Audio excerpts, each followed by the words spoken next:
네, 6.3 지방선거가 끝나기 바쁘게 국민의힘 내부에서 장동혁 대표 퇴진 요구가 분출하고 있습니다.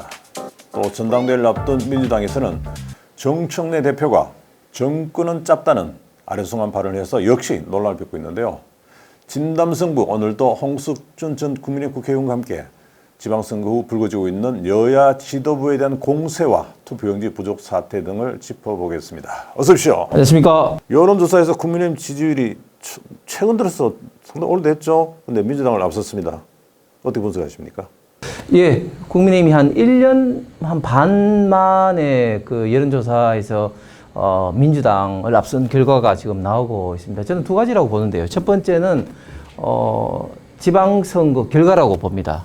지방선거 결과 12대 4로 광역자치단체에서 숫자는 민주당이 이겼습니다만 그러나 가장 상징성 있고 우리 대한민국 정치에서 가장 중요한 서울시장을 국민의힘 오세훈 후보가 이겼고 특히 재보궐선거에서 14석 중에 원래 이진숙 의원이 출마한 달성을 빼고 원래 13석이 다 민주당 자리였습니다. 그렇기 때문에 거기서 이제 4석을 이겼다는 것은 또 의미가 있고 특히 기초자치단체로 보면은 119대 95로 굉장히 선전을 하는 그런 결과가 하나가 있고 또 두 번째는 저는 이재명 대통령의 국정 어떻게 보면 좀 그동안 진행되어 온 것이 지난 취임 1주년 기자회견에서 그게 드러나는데 너무 내로남불 혹은 책임을 회피하는 듯한 그런 어떤 발언들이 많아서 국민들이 실망을 하고 분노한 결과가 이번 여론조사상으로 나타났다고 봅니다. 구체적으로 보면은 예를 들면 지금 서울의 가장 큰 어려움이 부동산 문제인데 이 부동산 문제가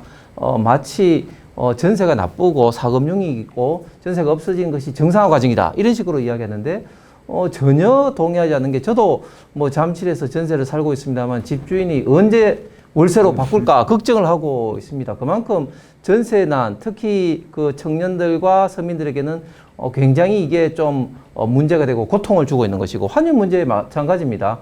환율에 대해서 어떤 이야기를 했느냐 결국은 지금 정시가 고평가하기 때문에 외국인들이 리밸런스 차원에서 외국인 매도 탓으로만 돌리는데 외국인 주식시장에서의 매도는 연초부터 있었습니다. 그럼에도 불구하고 지금 환율이 오른 것은 단순하게 이 외국인 매도 때문만은 아니죠. 특히 지금 선관위 사태로 인해서 전 국민이 분노를 하고 있고 지금도 잠실 올림픽 공원에 있는 그 체조 경기장 앞에서 많은 국민들, 특히 청년들이 지금 이제 항의 시위와 그리고 재선거를 요구를 하고 있는데 그것을 마치 선관위 책임 마냥 지금 돌리고 있는 것은 대통령으로서 국정 최고 책임자로서 어떤 그 자세가 아니다. 이런 것들이 저는 요인들이 겹쳐서 지금 이재명 대통령의 지지율도 지금 폭락하고 있고 그 다음에 민당 지지율도 지금 폭락하고 있다고 보여집니다. 이 같은 현상이 일시적인 현상으로 보입니까? 아닙니다. 여론조사라는 것은 추세가 중요한데 추세대로 특별한 어떤 요인이 없으면 움직이는 걸로 되어 있습니다. 역대 대통령 선거 여론 추이를 보면 딱 그 한 분 빼고는 점차적으로 처음 취임했을 때보다는 점점 하향 추세인데 이명박 대통령이 그랬죠. 이명박 대통령이 취임하자마자 이제 광우병 등으로 해서 좌파 집단에서 계속 선전선동을 통해서 굉장히 취임 초기임에도 불구하고 여론상 굉장히 좀 떨어졌는데 그 이후에 점차 상승 추세에 있었습니다. 그런데 이명박 대통령 빼고 거의 대부분의 대통령이 취임 초기보다는 점점 하향 곡선을 그렸습니다. 이번 지금 이재명 대통령의 지지율도 최근에 여론조사마다 약간씩 차 있지만 대부분 보면은 9%, 10% 폭락을 했기 때문에 이 여론조사가 저는 이어져서 점차적으로 이재명 대통령의 지지율이 시간이 지남에 따라서 하향 될 가능성이 많다. 그러니까 상향되기보다는 하향될 가능성이 그동안의 경험 사례에 비해서 훨씬 많다고 봅니다. 정당 지지율 같은 경우는 어떤 특별한 어떤 이슈에 따라서 등락은 있겠지만 일단 지금 국민의힘이 민주당보다도 지금 당 지지율이 높게 나타난 만큼 앞으로 있던 민주당의 어떤 전당대회라든지 또 국민의힘의 여러 가지 정치적 이슈에 따라서 엎치락 뒤치락 할 가능성은 있다고 봅니다. 네.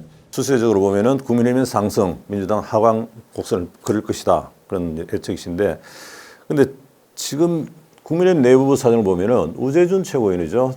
그 장동혁 대표 사퇴하라고 요구하고 있는데 장 대표 어떻게 해야 되는 것입니까? 저는 장동혁 대표 사퇴를 요구하는 목소리는 당내에서는 아직까지는 소수라고 봅니다. 예를 들면 그저께 최고위원회에서 우재준 청년 최고가 뭐 다 같이 사퇴하자 뭐 이런 이야기를 했습니다만은 제가 알고 있는 범위 내에서는 최고위원회에 속한 최고위원들 중에서 뭐 사퇴에 동의하고 있는 사람은 한 사람도 없는 것 같습니다.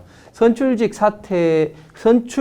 최고위원이 4명 이상이 이제 사퇴를 하게 되면 이제 지금 장동혁 대표 체제가 무너져서 다시 당대표를 선출해야 된다는 당헌 당규가 있습니다만은 현재 우재준 최고를 제외하고는 동조하고 있는 최고위원은 없다고 봅니다. 그 다음에 일반 의원들 입장에서는 뭐 약간 좀 이야기 좀 다르죠. 대안과 미래 같은 경우는 장동혁 대표 사퇴하라고 요구도 하고 있습니다만은 그러나 전반적으로는 저는 이번 지방선거의 결과가 주어진 환경에서는 그래도 선방을 했기 때문에 장동혁 대표가 퇴진해야 된다. 이런 목소리는 소수인 것 같습니다. 왜냐하면 이번 원내대표 선거에 있어서 점정식 의원을 제외하고 지금 특히 그 부산의 김도읍 의원, 사선 의원이죠. 부산의 강서구의 김도읍 의원 같은 경우는 한동훈 의원을 복당을 해야 된다. 그 다음에 장동혁 대표 퇴진해야 된다. 이렇게 강하게 요구를 했는데도 불구하고 결국은 점점식 의원이 원내대표 선출된 걸로 봐서는 아직까지는 장동혁 대표 사퇴 요구의 목소리는 저는 아직까지 소수다 이렇게 생각하고 앞으로 여러 가지 어떤 이슈에 따라서 이건 역시 뭐 왔다 갔다 하겠습니다만 그러나 장동혁 대표 임기가 내년 8월 초까지입니다. 그렇기 때문에 아마 당내에서는 내년 어떤 임기까지 지키자 이런 어떤 목소리가 현재는 좀 다수인 것 같습니다. 네. 그리고 투표용지 부족 사태 숙지지 않고 있는데요. 계속 시위는 늘어나는 것 같습니다. 근데 문제는 국민의힘 국회의원들 같은 경우에 현장을 방문하는 사람이 굉장히 적은 것 같아요. 왜 그렇죠? 예, 지금 국민의힘 국회의원들 중에 방문한 사람이 대표적으로 장동혁 대표라든지 뭐 나경원 의원이라든지 또 김민전 의원, 이진숙 의원 등등등 한 10여 명 내외가 현장을 방문하고 있는 걸로 알고 있습니다. 저도 시간이 되면 그곳에 가서 저도 몇 번 갔습니다만은 지금 상황은 2030을 주축으로 해서 적을 때는 몇천 명, 많을 때는 몇만 명까지 거의 24시간 풀로 그 이제 체조 경기장 주변을 이제 둘러싸면서 재선거를 요구하는 국민들의 목소리가 수그러지지 않고 있습니다. 재미있는 것은 거기에 자발적으로 자원봉사를 해서 교통정리도 하신 분들도 있고 태극기를 만들어 주신 분도 있고 특히 음료수를 자발적으로 구매해서 기부를 하시는 분도 있고 해서 굉장히 현장에서는 뭐 이런 말씀 좀 드려서 그렇습니다만은 밝은 분위기, 축제 분위기 내에서 국민 참정권이 회수된 것에 대한 강한 항의를 하고 있는 분위기입니다.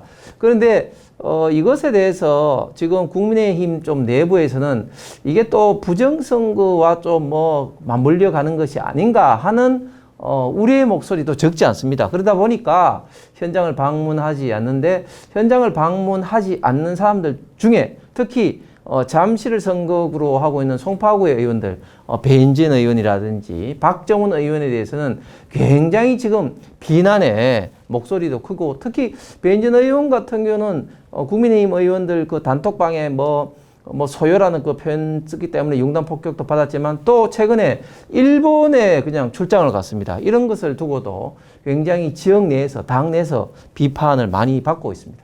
네. 장 대표 같은 경우에는 굉장히 목소리를 높이고 있잖아요. 지금 어떻게 보면은 승부수를 던진 것으로 봐야 됩니까?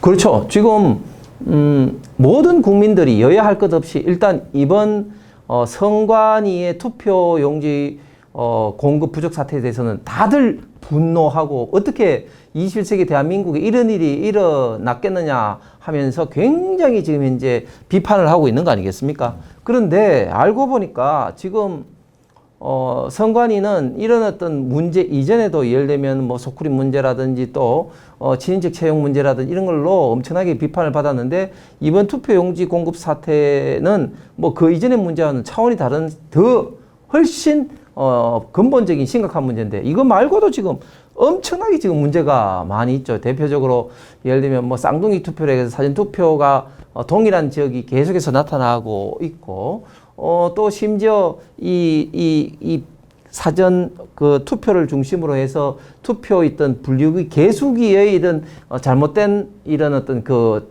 투입 이런 기록 문제도 계속해서 나오고 있지 않습니까? 전북 교육감이라든지 경기도 교육감이라든지 이런 문제가 나오기 때문에 선관위에 대한 어떤 신뢰가 지금 바닥을 치고 있습니다. 그래서 이것을 해결하기 위해서 지금 현재 여야가 합의한 것은 결국은 이제 국정조사를 조만간에 들어가고 지금 이재명 정권에서는 지금 금융합동수사를 통해서 지금 문제를 찾으려고 하는데 지난번 전재수의 문제도 그렇듯이 과연 검경합동수사본부의 결과를 믿겠느냐 하는 어떤 신뢰성 문제가 있기 때문에 지금 국민의힘에서는 특검을 강하게 주장을 하고 있습니다.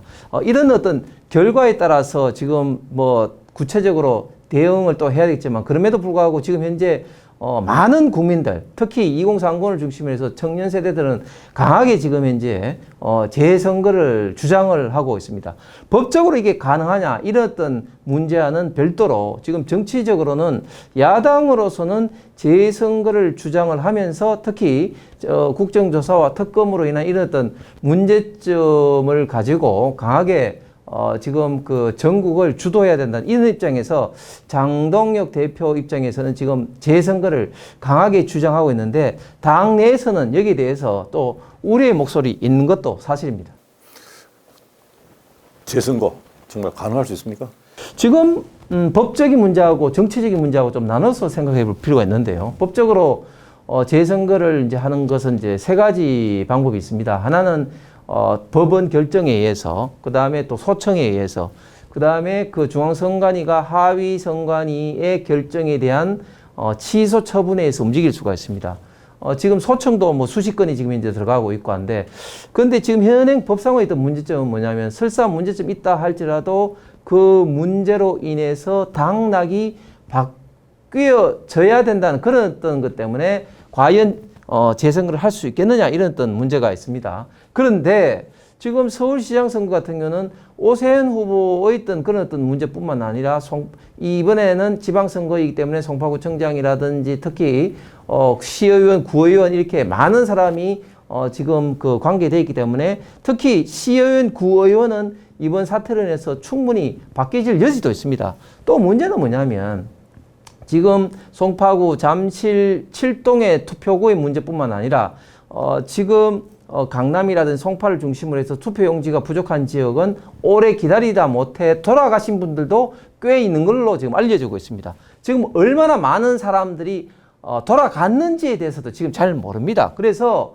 지금 법원에서도 당락이 바뀌는 범위를 지금 소청이 많이 들어왔기 때문에 어떻게 정할 것인지에 대해서도 굉장히 저는 곤혹스러운 그런 어떤 상황에 빠져 있다고 봅니다. 그래서 일정 부분은 재선거를 주장을 하는 것이 법적으로 저는 충분히 가능은 하나 과연 전국적인 재선거가 지금 현행 법률에 의해서 가능하냐 이 문제에 대해서는 저 자신도 좀 퀘스천 마크가 있습니다. 그러나 이것은 어차피 법적인 문제인 것이고 정치적인 문제에 들어와서는 우리가 야당인 입장에서는 저희가 법적으로 가능한 그 이외에도 정치적으로 계속해서 전국의 주도권을 잡기 위해서는 공세를 취할 필요가 있다. 그러다가 뭐 예를 들면 전국 재선거가 아니고 뭐 서울시장 재선거라든지 이런 걸로 얼마든지 또 법적으로 특히 사업부가 판단할 수도 있는 문제이기 때문에 지금 장동혁 대표는 전국 재선거를 전국 주도권 차원에서 지금 주장을 하고 있는 것 같습니다. 오세훈 시장 입장은 좀 다른 것 같아요. 오세훈 시장 입장은 약간은 제가 볼 때는 좀 유보적인 것 같아요. 그러면서 이제 민주당에서나 또 친한계를 중심으로 해서 좀 갈라치기 하는 것은 서울시장 재선거를 하기 위해서는 오세훈 시장 당선을 포기해야 된다 이렇게 이야기하는데 그것은 완전히 가짜뉴스입니다. 왜냐하면 지금 현행법상 당선인하고는 관계없이 당락이 바뀌어지게 되면 그게 사업부의 결정이 나게 되면 재선거를 하는 겁니다. 그러니까 당사자의 어떤 동의 여부가 재선거의 어떤 전제 조건은 아닌 거죠. 그렇기 때문에 뭐 민주당에서는 오세훈 시장부터 사퇴해라 뭐 이렇게 요구하고 있는데 그것은 완전히 선전선동이고 혹세무민하는 것이다. 그렇게 말씀드리고 오세훈 시장 입장에서는 현재 재선거보다는 일단은 먼저 현행했던 문제점부터 먼저 확실히 하자 이런 입장인 것 같습니다. 선관위 뭐 많은 문제가 있지 않습니까? 선거의 서부까지 들여다볼 수 있습니까? 그게 굉장히 좀 중요한 문제입니다. 그동안 부정선거라든지 이 선거의 사전 신뢰성을 굉장히 좀 부정하는 그런 분들은 소위 말해서 선관위 중앙 서버를 깔아! 이렇게 주장을 하고 있습니다. 이번에 특검이 됐든 합동수사본부가 됐든 저는 분명히 선관위 중앙 서버를 봐야 된다고 생각하고 압수수색해서 충분히 저는 볼 수 있다고 생각합니다.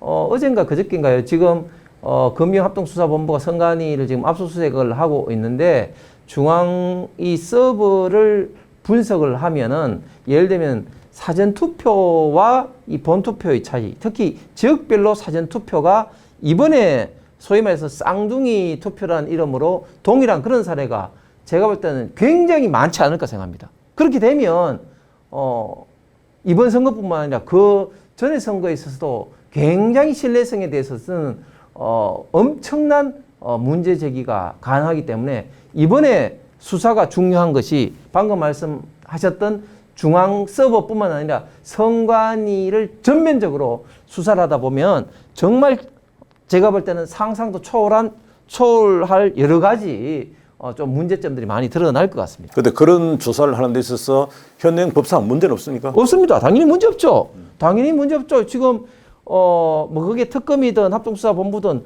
뭐 모든 어떤 국가기관이든 민간기관이든 압수수색 영장을 받아서 그거를 할 수 있지 않습니까? 그게 뭐 선관이라고 거기서 예외될 수는 없는 거죠.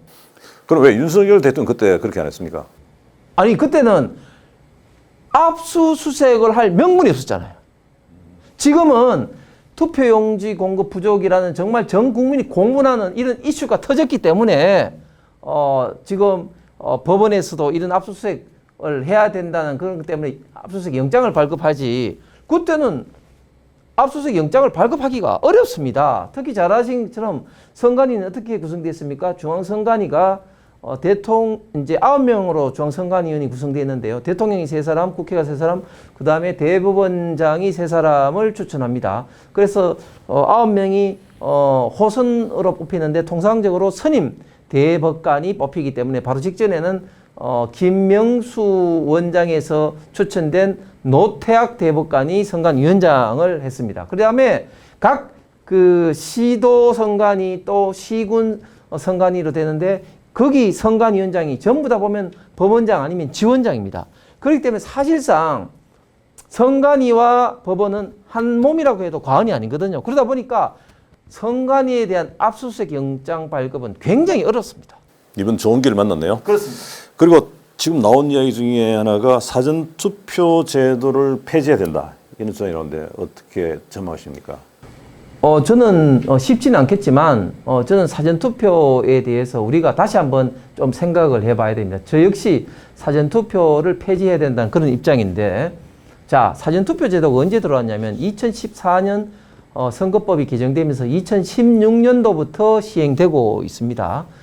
지금 선관위 내부 단톡방 노조에서는 사전투표 때문에 지금 선거 관리를 하는데 엄청나게 힘들다고 하소연을 하고 있는 글들이 엄청나게 지금 올라오고 있습니다. 실제 선거 관리뿐만 아니라 근본적으로 저는 이런 문제가 있다고 생각합니다. 투표라는 게 뭡니까? 본투표 이전까지 일어났던 여러 가지 정치적 이슈와 그리고 정치 뉴스를 가지고 주권자인 국민이 판단을 해서 본인의 소중한 한 표를 발의를 하는 게 결국 이제 투표의 가장 중요한 원칙 아니겠습니까? 자, 그런데 사전 선거와 사전 투표와 본투표까지는 4월이라는 간극이 있습니다. 우리나라처럼 다이내믹한 이런 어떤 정치 사회에서 그 사이에 어떤 일이 일어날지 모릅니다. 자, 그런데 문제는 뭐냐면 처음에 사전 투표가 발생된 2016년도만 하더라도 전체 투표에서 사전투표에 차지하는 비중이 한 5%, 10%밖에 안 됩니다. 그런데 지금은 거의 절반 가까이 되고 있습니다.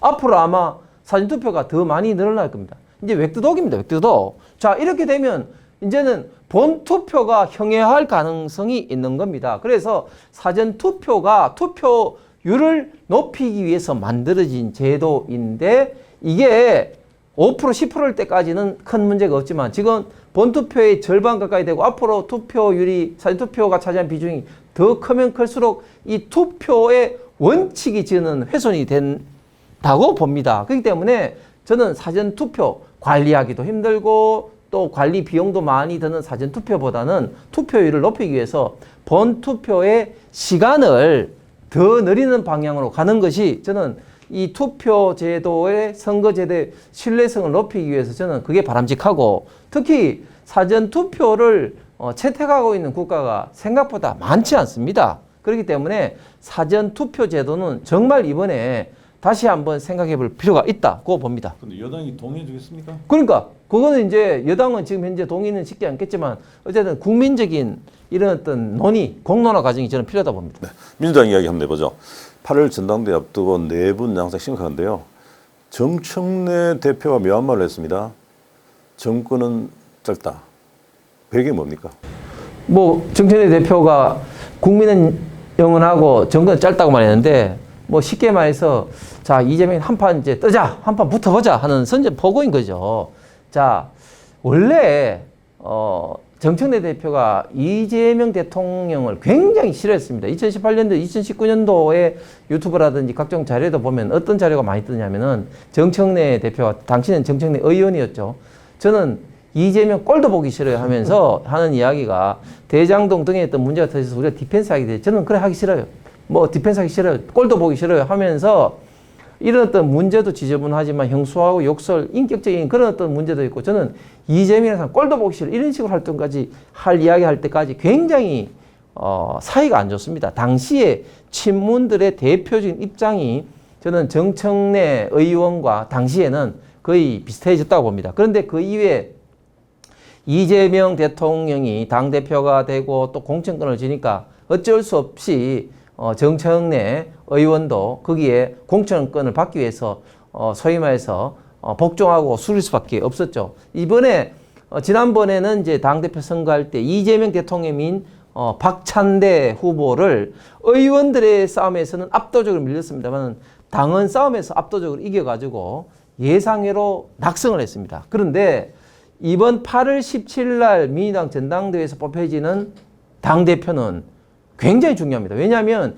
2028년 23대 국회 의원 선거 총선거의 공천권을 갖고 있기 때문에 굉장히 중요합니다. 그래서 지금 친명, 특히 이재명 대통령 입장에서는 정말 이번에는 정청래를 막아야 된다. 이런 어떤 생각으로 지난번 박찬대보다는 훨씬 더 일단은 그 무게감이 있는 지금 김민석 총리를 내세우면서 특히 정청래는 안 돼 하는 시그널을 강하게 지금 현재 계속 보내고 있죠. 취임 1주년에서도 이번 선거는 진선거다 이렇게 선언을 했고, 그 다음에 유럽으로 출국을 하는데 통상적으로 당대표가 당연히 거기에 이제 배웅을 함에도 불구하고 오지 말라고 이야기하고, 오히려 배웅을 원래 통상적으로 관례적으로 나오지 않는 김민석 총리는 또 탁 불러와가지고 자기 옆에 딱 놔뒀습니다. 그래서 지금 민주당 당원에게는 이번엔 정청래 안 된다, 이번엔 김민석이 해야 된다 하는 시그널을 굉장히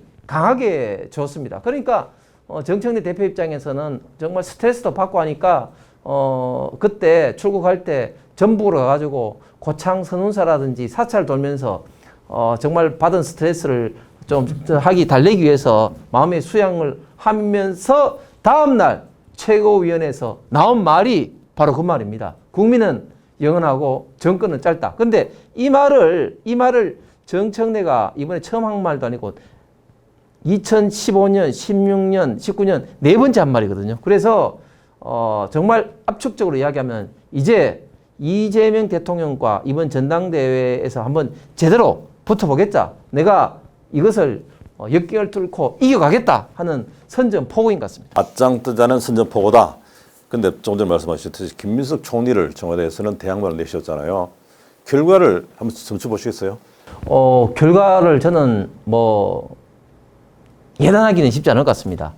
그럼에도 불구하고 한 가지 분명한 것은 정청래 대표의 연임이 쉽지만 않을 거다. 그렇게 예상이 되는데, 왜냐하면 첫 번째 이유는 민주당 과거부터 계열 정당에서 연임한 사람이 딱 두 사례밖에 없습니다. 과거 DJ와 이재명 대통령 당시 대표입니다. 그만큼 연임이 쉽지 않습니다. 그 다음에 두 번째는 지난번에 박찬대와 붙었을 때는 당원들 투표에서 압도적으로 이겼는데 이번에는 과연 당원 투표에서 이길 수 있을지 좀 의문입니다. 왜냐하면 이번 지방선거를 둘러싸고 특히 호남 지역의 공천에서 정청래 대표가 본인의 어떤 세력을 심기 위해서 너무 무리했다. 그래서 지금 호남 지역의 당원들을 중심해서 반 정청래 분위기가 굉장히 큽니다.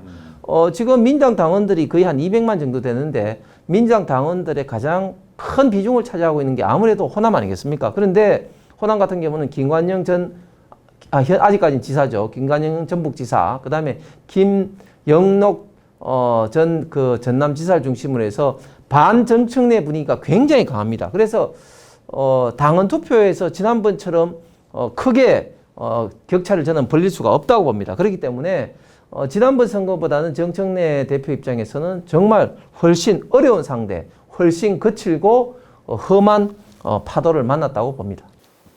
결국에는 김민석 총리가 이길 걸로 예상하시는 겁니까? 예, 제가 볼 때는 김민석 총리의 성장 가능성이 조금 더 있는 것 같은데 그럼에도 불구하고 정청래 대표의 또 밑바닥 민심, 특히 이제 당원 일투표라든지 뭐 등등을 통해서 당원들에 대한 어떤 소구력은 여전히 크거든요. 그렇기 때문에 정청래 대표의 그런 어떤 당원 장악력 뭐 이런 것들은 결코 무시 못한다. 그래서 김민석 총리가 조금 더 성장 가능성이 있어 보이지만 그러나 뚜껑을 열어봐야 될 것 같습니다. 만약에 명심이 실려 있는 김민석 총리가 낙마할 경우에 어떻게 되겠습니까?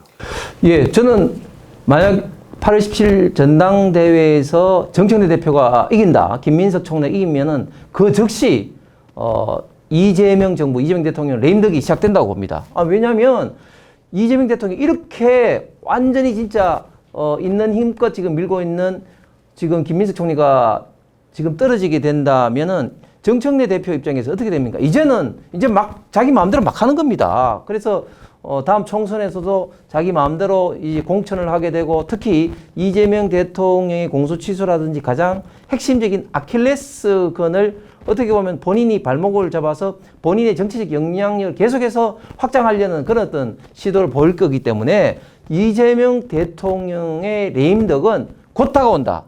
즉시 시작된다. 그런데 이제 문제는 뭐냐면 보통 대통령 레임덕이 뭐 집권 후반기에 다가와야 되는데 이제 집권 2년 차에 온다는 것은 역사상 유례가 없는 것이죠. 그러면 이재명 대통령, 이재명 정부의 국정 수행에도 굉장히 큰 문제가 된다고 생각합니다. 김민석 총리가 대표된다면은 대야 관계는 어떻게 될 것 같습니까? 저는 지금보다 뭐 크게 달라질 건 없을 것 같습니다. 한 가지 조금 달라질 거 있는 것은 지금 당정 간에 크게 지금 이야기가 좀 어긋나는 것이 몇 가지가 있습니다. 대표적으로 검찰의 지금 보안수사권 문제, 이런 문제 같은 경우는 정부에서는 보안수사권을 지금 이제 어느 정도는 가져야 된다고 이야기함에도 불구하고 지금 정청래 대표라든지 또 김영민 의원이라든지 이런 강경파를 중심으로 해서 민주당 당 차원에서는 검찰의 이 보안수사권은 완전히 폐지해야 된다는 입장이 강합니다. 그렇기 때문에 지금 당정 간 좀 엇갈린 엇박자가 나고 있는 것들이 몇 가지가 있는데 그런 것들은 아마 김민석 총리가 당대표가 된다면 좀 줄어들지 않을까 그렇게 생각하는데 그럼에도 불구하고 지금 당대표하고는 설사 김민석 총리가 된다 하더라도 지금 김어준이라든지 또 유시민이라든지 이런 이 친문 세력들의 반발은 여전히 크기 때문에 아마 당정 간의 어떤 갈등은 여전히 좀 있을 거라고 예상이 됩니다. 그리고 이재명 대통령과 민주당 지지율이 계속 떨어지고 있는데요.